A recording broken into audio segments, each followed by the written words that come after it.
Hey everybody, this is John Sherwood. I'm the lead pastor of the Asheville Church Network in Asheville, North Carolina, and the greater Western Carolina area.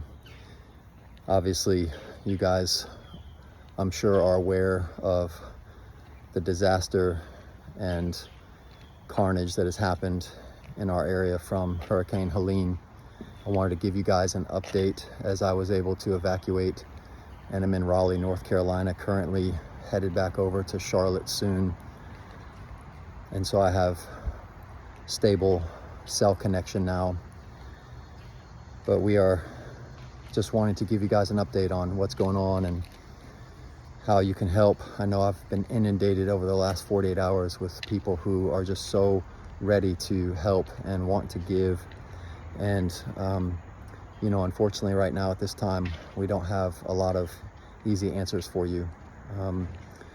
The area has been absolutely ravaged. They're saying that it's going to be very similar to Katrina in terms of the level of devastation to the region.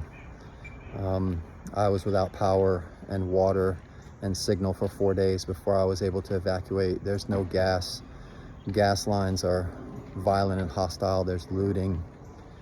There's still active search and recovery rescues happening currently throughout the area as the body count continues to rise. It's like an absolute war zone there. But the disciples in the kingdom of Jesus are shining like a bright city on a hill. There have been so many amazing stories and tales of people who are just serving and helping one another, loving their neighbors. One family in our network,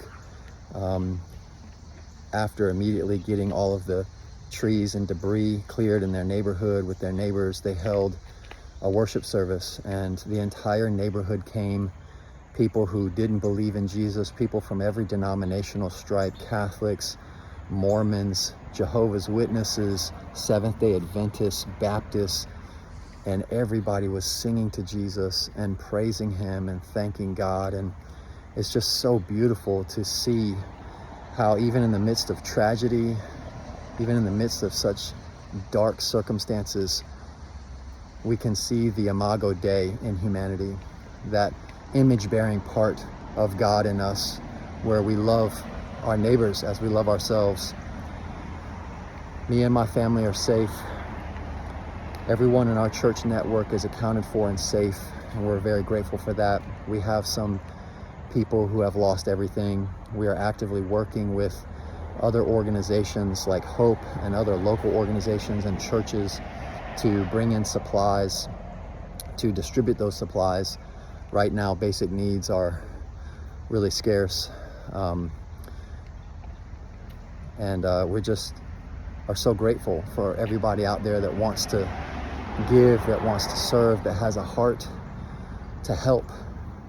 And I actually was talking to another pastor in the area that I know yesterday, and he gave me just such a helpful encouragement and admonition to not wait to help, but just to act and to follow the Holy Spirit's guidance, to not be concerned about making mistakes and not doing anything because you're afraid it might not be as effective as it could be if something else were to happen. He said, just help.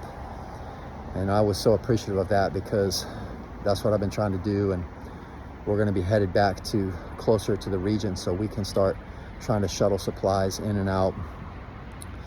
Because if you can get out of the mountains, there are supplies. The supply chain is flowing outside of the mountains, but it's completely devastated inside the mountains. So food, water, gas, power, signal, everything is just cut off. It's like literally an apocalypse. And so thank you for your support. Thank you for your prayers.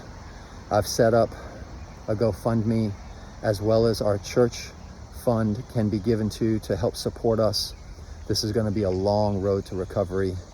And so right now, that's the only easy way I have for people who want to give and want to support, is to give through those financial means. But in the coming days and weeks, we're going to have many more needs, and things will become clearer as the dust continues to settle. FEMA's on the ground, the National Guard's on the ground, and people are working tirelessly. The power companies, the cellular companies, everybody is just working so hard. I've gotten calls and have companies and disaster relief organizations and friends who are just driving in trucks with trailers of goods and supplies, and I'm trying to now that I've got connection, trying to coordinate where to go and who needs what. And just thank you for your prayers, guys. We love you. We are faithful that Jesus is going to see us through this and that he's going to glorify himself in and through us. Much love.